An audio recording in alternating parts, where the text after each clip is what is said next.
Hello friends, today we are going to study the last part of based on production incentive plan, which is called as Gantt plan.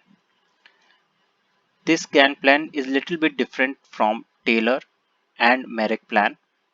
Apart from the production, here time has been taken as a base to identify the efficiency of an employee. Here what Gantt plan says, if an employee has not completed his job in his standard time, then we say that he is below his efficiency, below efficiency, and in numeric we can say below 100% of the job assigned. If the person has achieved within the standard time, then we say that he has achieved 100% of his efficiency and he should be getting a bonus of 20%. If an employee achieves lesser than standard time, his efficiency is considered as more than 100% and will get a bonus depending on the higher piece rate. So higher piece rate is what? Let's say normal piece rate is if an employee completes the job within stipulated time, he will be getting 1 rupee per hour or per day we can say.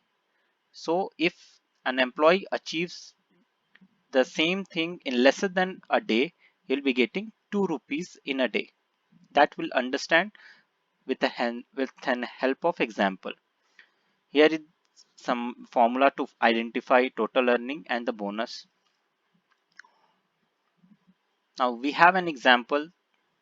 The standard output is fixed as 15 units, rate is 2 unit and higher rate is 4 unit. There are 3 employees who employee A is achieving 6 units, B is 15 units and employee C is achieving or finishing 16 units.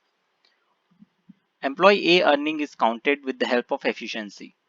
To get an efficiency, we have to just divide with the units. So here it will come as 40%. Here it is 50, so 100%. Here it is 106%. So here with the help of units, we are identifying the efficiency of an employee 40, 100, 106. Now coming to the earning part. As the first part says that below 100% the payment to be, there won't be any sort of bonus given. However, there are fixed rate that employee should be giving. So here earning will be 6 what unit he has completed and the rate is decided as 2. So it will be 12. Now he has completed 100%.